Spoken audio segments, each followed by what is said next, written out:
wer alles übers Wasser gehen konnte, wissen wir schon. Bislang ja eigentlich offiziell nur einer. Jetzt will ich es auch mal probieren. Man hat gesagt, ich werde nicht nass dabei. Guckt euch das an. Ich kann übers Wasser laufen. Und jetzt muss ich lostreten.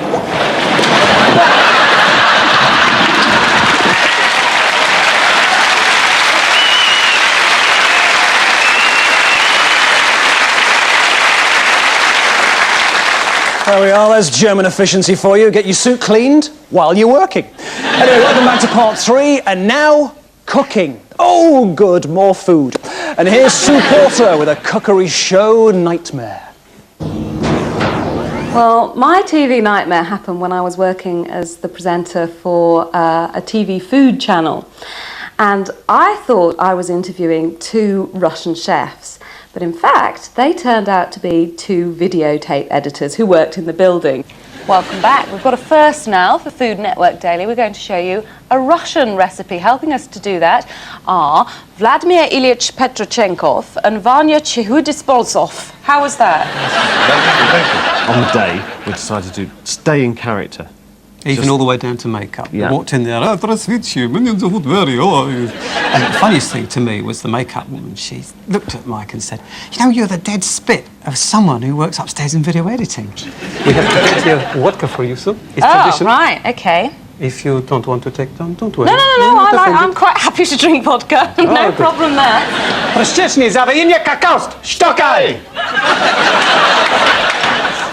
And I think I started to think there was something a bit strange there, but I have to admit, by that point, I was still thinking that they were Russian. Okay, right, now I'm an honorary Russian. Okay. Indeed.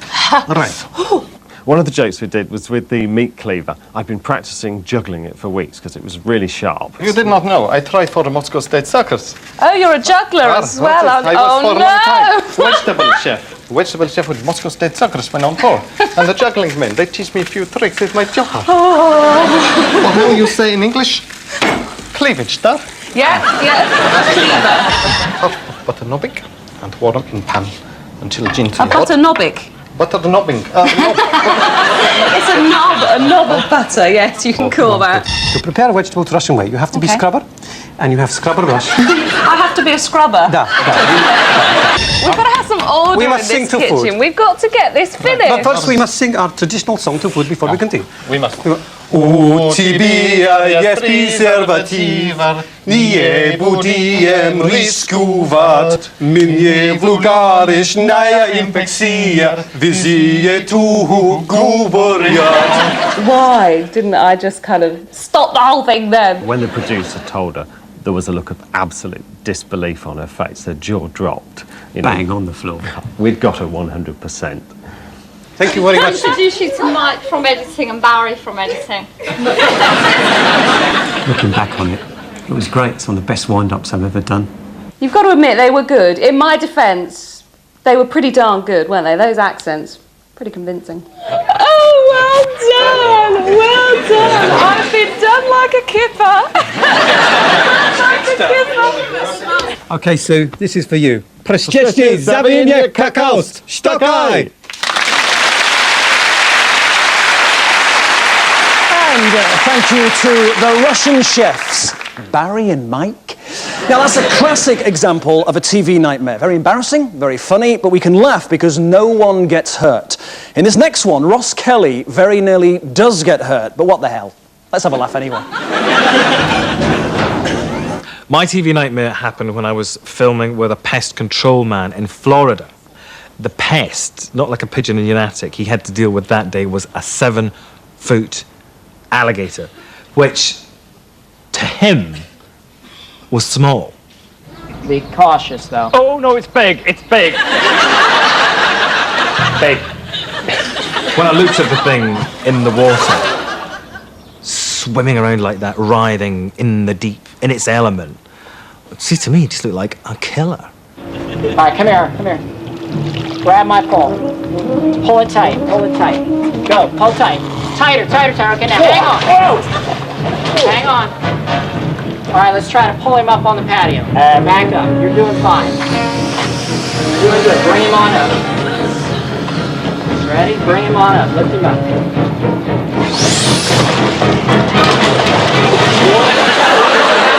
Sorry. I found myself, don't ask me how, but picking it up, thinking, I've done enough. But then he says, this is where we take the noose off.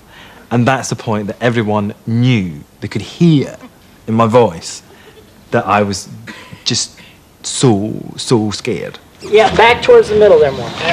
Good grip. Get him. You got him, Jordan? Oh! I'm taking the noose off. Oh, don't take the noose off. Don't! This was the scariest thing I've ever done. Don't take it off. Don't take it off. You see, that's the trouble with man-eating reptiles. One taste of a TV presenter and they're hooked for life, as Monty the weatherman found out. What do we do with him now? Get out of there, mate. Quick, smart. If I get out? No, just turn around. Spin around. Put one foot on the other side. Just turn around. Turn around, come back over. You're Behind joking. the back foot and don't move. I reckon it's because Put my foot behind that and No, don't tickling with your hand. tickling with my hand. Yeah. Oh, no! Don't come around too far, though. No, I don't want him to come around at me. Monty's working in front of a huge audience out there as well. Come on. Oh, jeez. They're quite slow on that. Now, Monty's escaped, but what he doesn't realise is he's just jumped into another crocodile pen.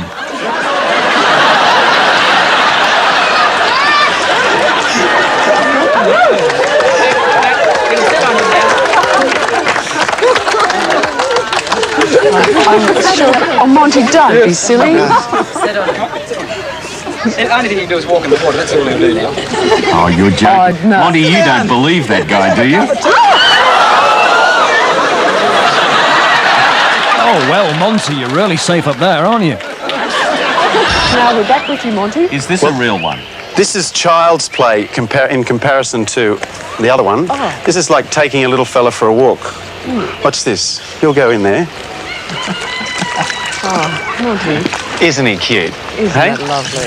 Sometimes when the water's warmer, they'll come back to you and have a go at it, but it doesnn't look like he's going What to. about It's a that bit one cool. behind you? Yeah, the big one. You'll pay for that, please. Sorry about that. Police station. You might even want to go as far. Sorry, the dog farted. That's it, mate. Blame it on the dog. 14 trucks are on standby in the Hills area to block roads, stopping all commercial vehicles. Anthony Hasluck is at By the way, Greenmount guys, Hill, this and the is plan Anthony Hasluck's stopping first inside. live link. Anthony, the drivers promised this would be bigger than the last campaign. Has this happened? No, Alan, the driver's blockade seems to have gone very badly from the start. The drivers met at 5 o'clock in Kewdale and, shit. And his last. Secretary of State, first of all, the Scottish National Party leader is claiming today that this could escalate your non-cooperation policy into some kind of all-out trade war. What's your response to that? It's total fantasy. That's it, is it? Sorry, we'll start again. Scottish National Party leader is what?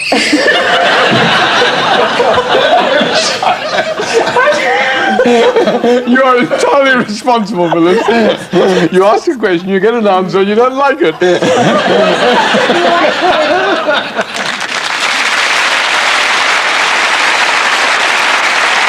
Politicians, they all think they're comedians. Well, here's a man who actually is. Please welcome everybody, Mr. Bradley Walsh.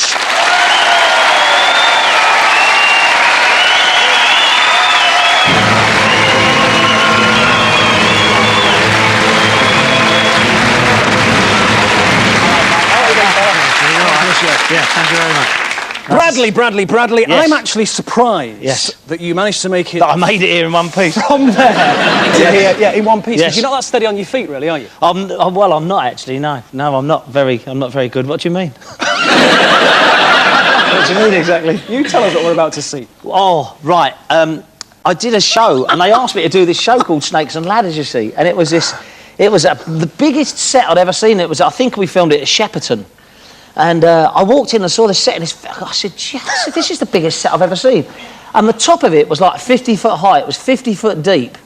and 100 foot across. And you know, as you play Snakes and Ladders, every cube is like 4 foot, and it was real people on this set. So you'd stand there and you'd throw the dice, and 13, all right, and then you've got to go up 13. And when you win, you're right up in the air. You're like 50, 70 foot up in the air. And I said, well, it's a fantastic set. I said, yeah. He said, will you do it? I said, yeah, I'll do it. He said, we've got a great entrance for you. I said, where's that then? He said, you go to the top, he said, and me being a div, I went, oh, yeah, no, yeah. Mr. Gullible, he said, and we sit you on like an aircraft escape chute. And I'm going, oh, yeah, yeah. He's going, and he said, and you come down the chute, he said, through the smoke, that's a fantastic entrance. And I'm going, oh, yeah. I'm thinking it's a wind-up. I'm going, oh, yeah. And a film director called Rupert Hitzig from California who said, right, Brad, we're going to get you on the top of this thing. You're going to come down the chute, come through the smoke, man. And guess what? I said, what? He said, 2 dancers are going to catch you at the bottom. I said, well, they want to be big. He said, yeah, we got 2 dancers. So these 2 lads were stood at the bottom of this thing, and I come out of the smoke. Well, I've got to tell you, it was the most frightening thing well, in fact, what's this? Should we see it? Yeah, go on, you got to... Watch the face, watch the face. Ladies and gentlemen, welcome to Snakes and Ladders, the amazing game experience for the entire family.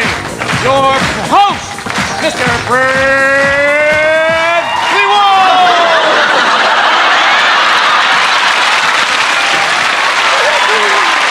Your host, Mr. Brad Leewald.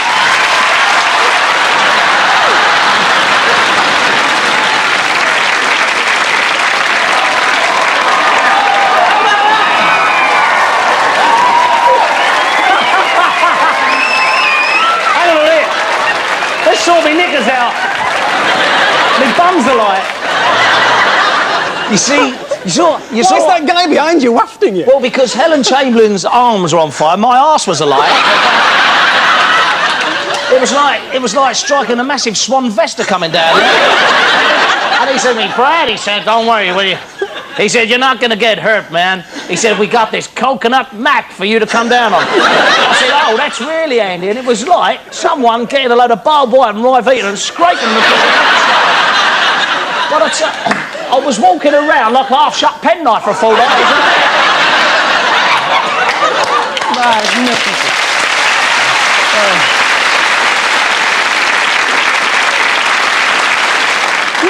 Now, Bradley. Yes. Do these remind you of anything? Yeah, Morris dancing. Right. Now, you've just had Penny on, haven't you? Yeah. Right. Now, Penn does a lot of GMTV. And I used to do a lot for I still do quite a bit for GMTV. It's a great little company, and I go in and do some stuff for them. And they had some Morris dancers on, and anything quirky they send for Walshy. And they say, ring him up, he only lives down the road, he'll come up and do it. He'll get up at 4 o'clock in the morning and come in, make himself look an idiot. So these Morris dancers were on. And to be fair, I mean, they're there to have the mickey taken out of them, aren't they? I mean, let's be honest. Anyone who walks around with daisies round their head and lace-up boots with pig bladders smacking people across the head, I mean...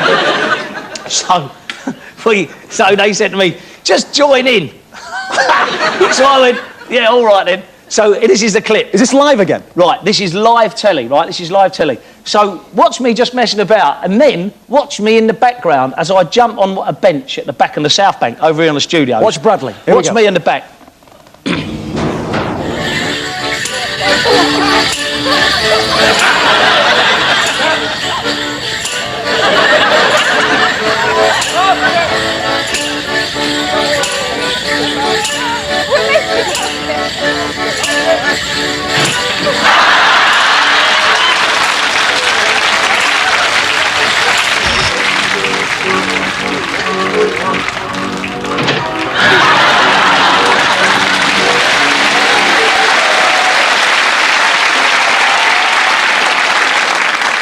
Well, listen, what a top man. Yeah. Can you say thank you to Bradley Walsh, everyone?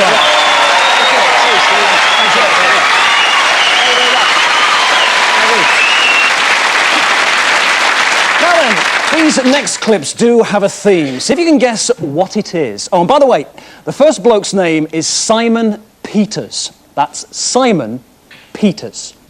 Hi there, I'm Simon Penis. Good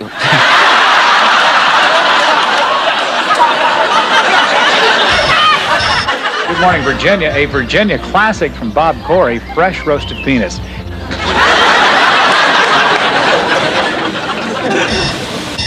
And we have a congratulations to say to a winner. Mr. Rob Knight. Congratulations, Nob. Well.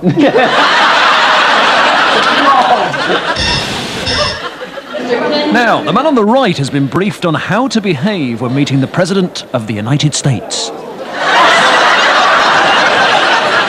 Hey, Bill, at least he's better looking than Monica Lewinsky.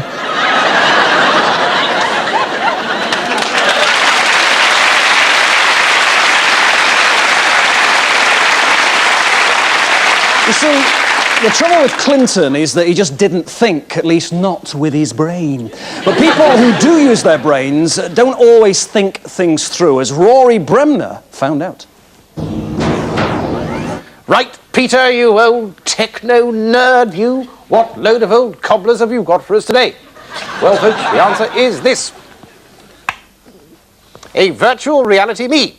It looks like me, it feels like me, it speaks like me, and thanks to the white heat of information technology, it actually allows me to communicate with me. Hello, Peter. What is it now? I can't see the autocue.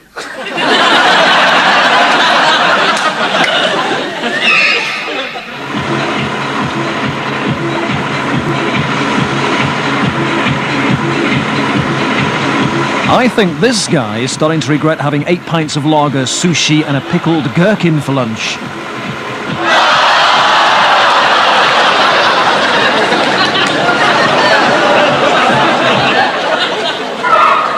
And with the Phantom... Here's an idea. Why don't we hold up the first showing of the world's most anticipated movie by getting our presenter to stand in front of the screen? Record for an opening day.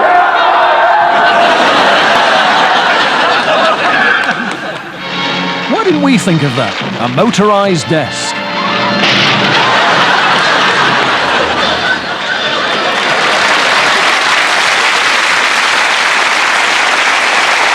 Well, that's all we've got time for tonight. And just remember, you sleep well and let us have the nightmares. I'm Steve Penk. Good night, everyone.